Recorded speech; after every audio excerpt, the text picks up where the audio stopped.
Just ahead on Black Issues Forum, DEI and racial equity in education leads us to talk about how important African-centered learning is and how hip-hop impacts learning. Stay with us.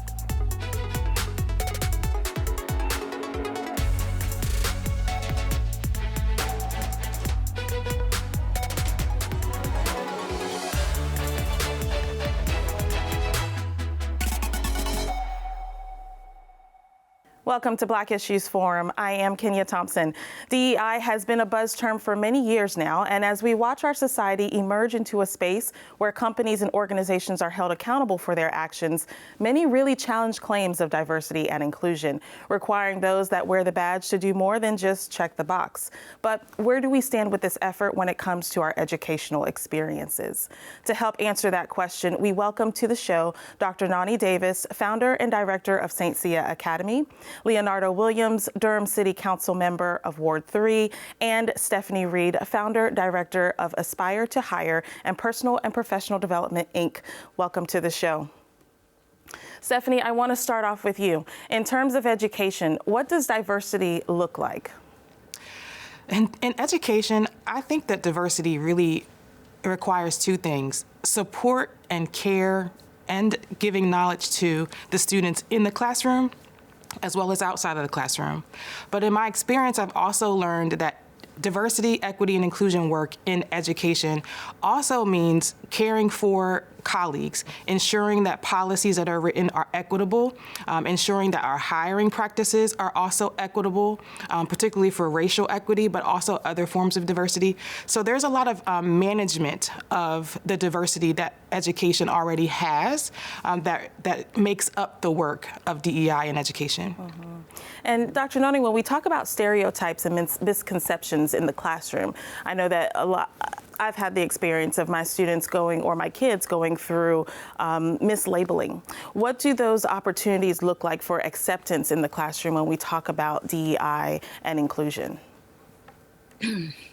Well, it's culturally responsive instruction for me, or culturally responsive environment where our students are seen as individuals.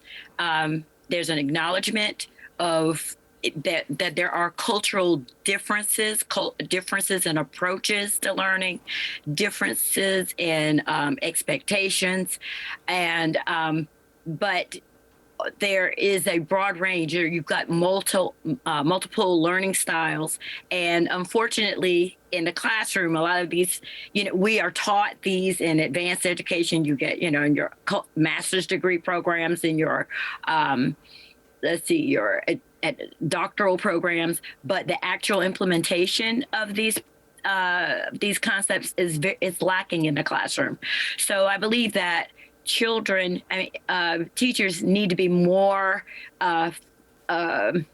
determined to implement diverse learning, stratified learing, embracing the cultural differences of the children, celebrating those differences in the classroom, and not not creating this hierarchy in education, but making sure that you're teaching to students across the board versus this stratified learning that we have in the classroom that's pervasive right now. Yeah.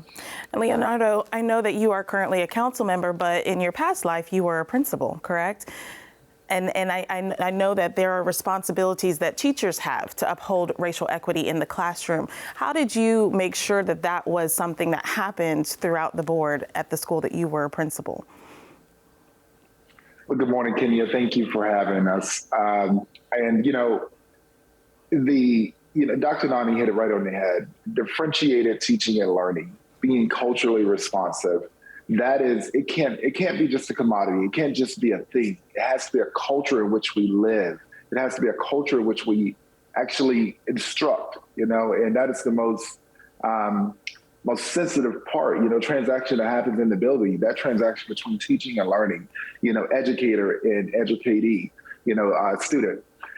So that was what I lived every day. And it starts from the top and it starts from the bottom, and you have to meet in the middle to just explode that culture. And that's not just in the classroom or in the school building. That's everywhere. I actually live that on the council right now. and appreciate the multiple, diverse perspectives. For sure. There's a need that we have to understand that our students require from us, even though they don't know how to label it, what to call it. Stephanie, when we talk about including that in the classroom and the expectations the students have, how do we set that expectation and meet it, especially with what you do with Aspire to Hire? Absolutely, Kenia. I think the point has already been made that there has to be culturally relevant context and text in the classroom, but those expectations have to be set by administrators. Those expectations have to be set and met during the hiring process and then throughout the life cycle of the employee, right? And this is also relevant in corporate and in education. If there are no performative measures or performance measures, I should say, to prevent performative measures, that people are held accountable for ensuring that they practice culturally relevant pedagogy, that they acquire cultural competence in and outside of the classroom, because really relationship is also a piece of this that we have to talk about as well. If teachers and educators of all type don't care for the students, it's going to feel artificial to the students. It will be inauthentic. So there has to be, I think, a balance between the expectations set by admins, but also for the care and understanding and empathy that is provided to the students. Indeed. And, Dr. Noni, I know at St. Sya, some of the challenges are finding community support. I think a lot of times when we work to really push forward DEI and racial equity efforts, we sometimes go a less threatening route, right? And they're called whitening methods for acceptance within our community. Talk to us about how detrimental that can be to the true efforts around creating space for our students. Well, I'm going to give a quick example. It was, to me, that was hilarious. I had my students read A Raisin in the Sun last year, at the end of the year, my high schoolers. And when we came to the scene where Benita had cut her hair and was wearing an afro, and the commentary in the book was like, she looked like a monkey, my students were like, what? Because everyone in the classroom had their hair in a natural, afro locks, braids. So we've come a long way, because our children do not necessarily identify with this idea that my hair has to be permed, or I have to change my look to accommodate someone else or to validate myself. So, but we still have the work to do, in my opinion, in the curriculum. When you, we have to move away from this idea that European culture was the framework for which we all operate. Those were the explorers. Those are the people who discovered places. Those are the people who created science. Those are the people who developed language.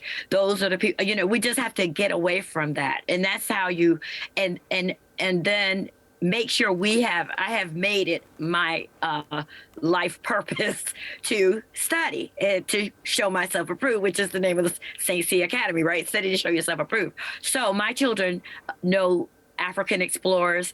They are aware that Asian, Chinese people were also exploring across the ocean, that my students understand that there was trading that was occurring in the Indian Ocean, the Atlantic Ocean, across the Pacific Islanders were also traveling. And, then when we come to literature, my students last week for their social studies class were introduced to the Igbo script. We were also I had them introduced to the Medu-Neter, which is the Egyptian hieroglyphs. So they learned how to write their names in these letters. The Mende script, so they understand that we had our own writing systems. There's a lot that they go through. I know from firsthand experience, because my kids, they are a couple of years students, and so I understand there's a lot that they go through to educate themselves on their true history. Their true history. Yes. There aren't many K through 12 schools that lead with culture, but we are lucky enough to have one right here in the Triangle. Sya Academy is an African-centered academic experience that creates a nurturing environment for students of African descent based out of Durham, North Carolina. Their objectives is to promote self-knowledge and a purposeful life, intellectual stimulation, and high academic achievement, as well as a commitment to social justice for the worldwide community of tomorrow. We're fortunate to have St. Sya's founder, Dr. Noni, here with us today. Question to you, Dr. Noni. Tell us about St. Sya and what inspired you to create this space. So not 25 years, I guess. My mother worked for 25 years in the public school system. She taught at East End and she taught at EKPO. And her experiences there were, completely different. East End is in the middle of a African-American community that would be considered a depressed community, where in EKPO was Duke community. And so she was just alarmed by the extreme differences in the communities, the amount of money that was invested, but she was also alarmed at the differences in the way the students were treated. And so in her frustration, she retired early, and one of her heroes was Mary McLeod Bethune, and she said, if Mary could do it, I could do it. And so St. Sya, I was also homeschooling my children, and she saw how effective I was.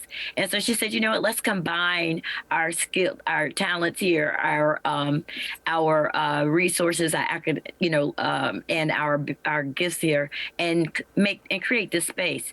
And so we started with 7 students. 3 of them were mine. And we built. So in 1996, we started here. And now my daughter teaches, so we have 3 generations of educators, and my daughter-in-law too, and then my grandchildren are here. So that's 4 generations of families, of my family who are involved in this space. But it was for our children. We were out of frustration for how they were being treated in the public school system. And we knew we could do it because our ancestors have done it already. Indeed. And it's a beautiful solution. Leonardo, as a council member, how is racial justice part of the landscape objectives in North Carolina?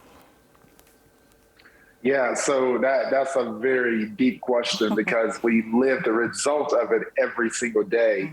I'll use transportation, for example. We're looking at, some transit across our region because it's time for us to start functioning as a region with the job growth. But however, the most expensive part of that transit line is in Durham. And even within Durham, you look at the grade separation, which is like, where the train crosses a street. In West Durham, they're really nice. In East Durham, they're dilapidated. And if you break that down to the communities, well, the western side of Durham is a lot more white, whereas the east side of Durham is a lot more Black and Hispanic. And that is transportation. That's just one policy. Imagine how crime comes about. Imagine how the poverty comes about. And imagine how, crime and poverty reflect behavior in our schools. Oh, wow, look where our schools are. When I was Teacher of the Year in Durham, I was selected to be on the committee to select the next Teacher of the Year. And I went across the county, and one school I went in the northern part of Durham had carpeted floors. Every kid had a computer, and there were about 5 parents that were volunteering in the classroom. And the carpool line was extremely long. When I went on the east side of Durham, there were buckets in the hallway, water dripping. The school was dilapidated. And I was like, you'd be surprised that you're in the same county. Our school system fixed that. They did. Yeah. But those are some of the things we have to be conscious of on a daily basis. And if not, it'll continue to be business as usual. Right. So we're really conscious of, just making sure that we're equitable in all of our resources. Mm-hmm. That is racial justice. Yeah. And that's good to know that the state's aware of that, government's aware, because you do see stark differences in these schools. Stephanie, we find that students perform based off of how their environment is, right? And so when we're talking about what Leonardo mentioned about the differences in the schools across the track, what does that do to their understanding of their culture and their acceptance of culture? Well, I'm glad you asked that question, because people, I think, take for granted, from the youngest of our students all the way through to our oldest students who are in college and graduate education, they need to be affirmed in their experiences. And that affirmation doesn't have to only exist in the classroom. It should exist in the environment in which they live and learn. And they need to be able to see collaborative efforts. I love the fact that you have a city council member on this show today. I love the fact that you have an African-centered educator. We are all part of a larger community, and students have to see us. We have to model for students what we are also attempting to teach them. And we also, one thing I really want to make sure I share is that it's important for all of us, at whatever angle we enter into education, that we understand that students are not entering the educational system as empty vessels. They too hold knowledge, whether that knowledge comes from their parents, whether it comes from the street, if they're, those who are not necessarily in the same, in a double parent home, or they're in an urban environment and they're outdoors more. I think I'm hearkening back to my my childhood, where we used to spend a lot of time outside. Or if they're gamers, right? These children have knowledge, and we are supposed to facilitate education with them and not assume that we are the holders of knowledge and we're only giving them information. We should all be sharing information. So they need to see us do that as community members, as educators, as clergy in the community. All of us have to demonstrate what that looks like for our students, so that they know how to do it, and they understand what it feels to be affirmed in their education. Indeed. Indeed, Dr. Noni, about 45 seconds here left on this topic, but you shared some of the activities that you guys do to bring awareness to our students, reading certain books. Talk about some other activities that support African-centered learning and seeing themselves in education. Okay. Well, we engage in rites of passage. So every third Friday, our students are led through a rites of passage session, where the girls are separated from the boys, and just to have conversations and do activities that reinforce a strong identity or sense of of who they are. We have Jonkanu, which is at Stagville, which we participate in, which is addressing a historical reenactment of what happened during the 1800s, the early 1800s, during enslavement. We also have Sankofa Journeys. We'll be able to do that this year, where we have the children. We rent a 55 passenger bus and take the children to, like this year, to Wilmington, where we will explore African American history in that location. Yeah. We also have theatrical productions at the end of the school year. We have Africa Day in October. You could go on and on, really. Yes. There's so much that you guys do.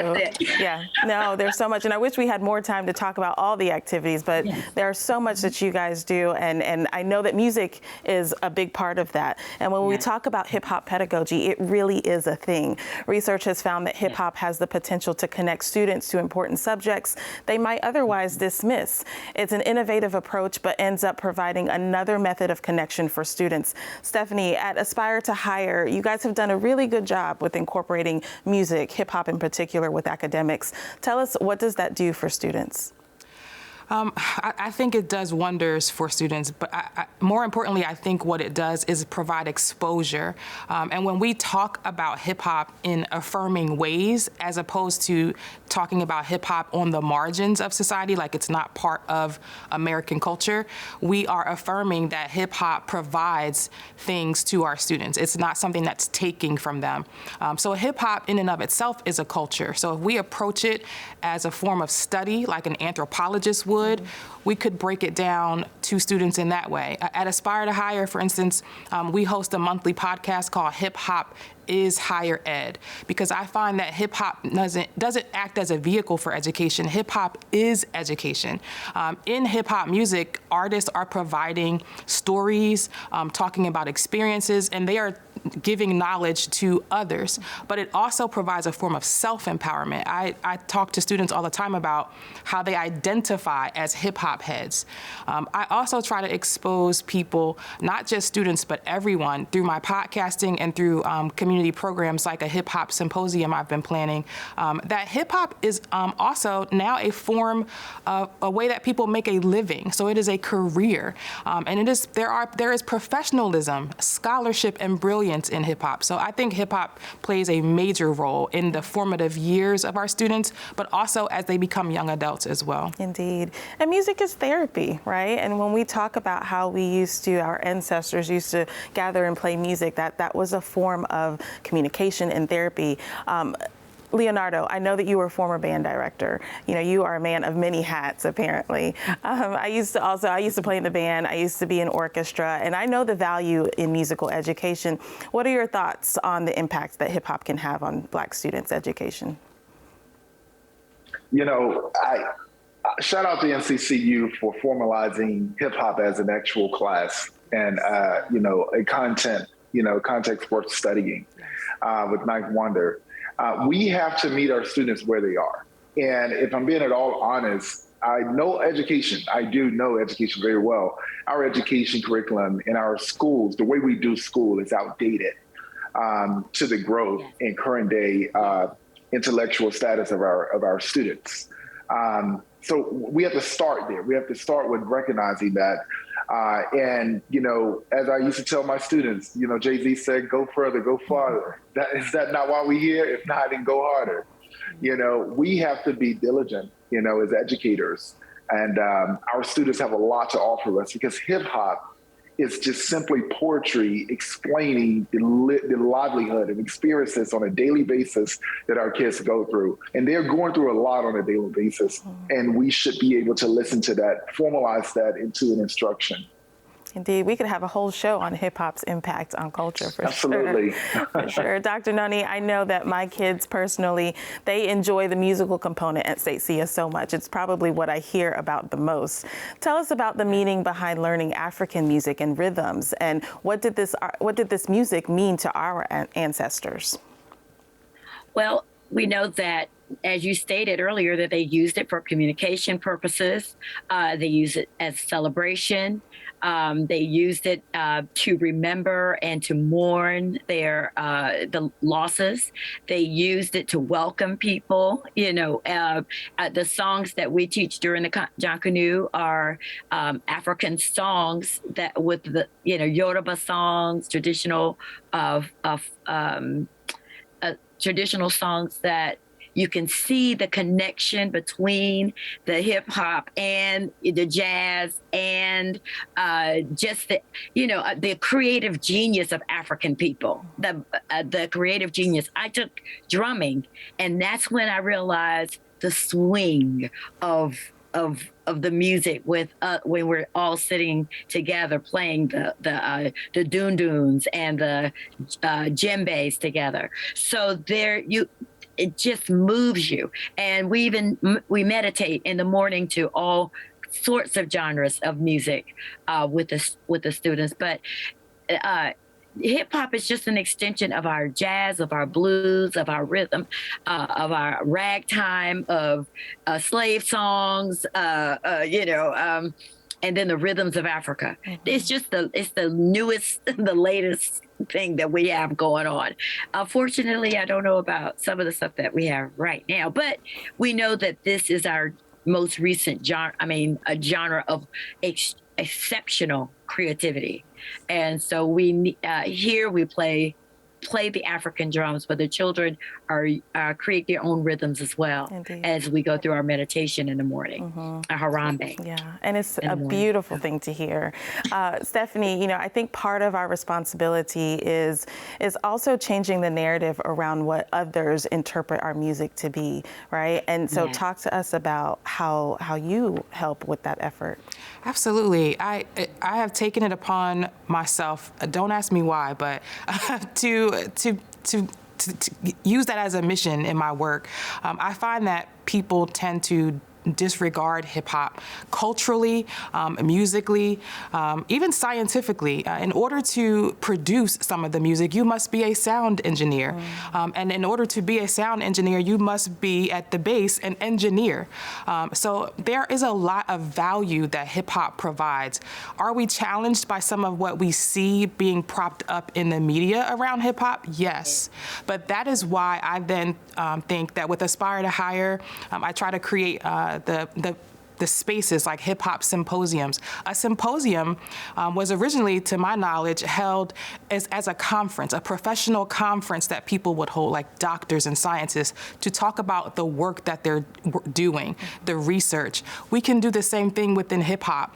Hip hop provides us the same platform, so we can discuss social issues, we can discuss science, we can discuss politics, Indeed. And we do. So that's what I do with Aspire to Higher through the podcast and through the hip hop symposium. Indeed.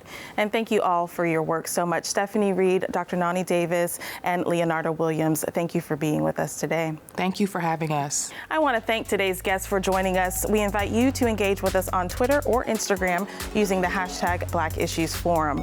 You can also find our full episodes on pbsnc.org/Black Issues Forum or listen at any time on Apple iTunes, Spotify, or Google Podcasts. For Black Issues Forum, I'm Kenia Thompson. Thank you for watching.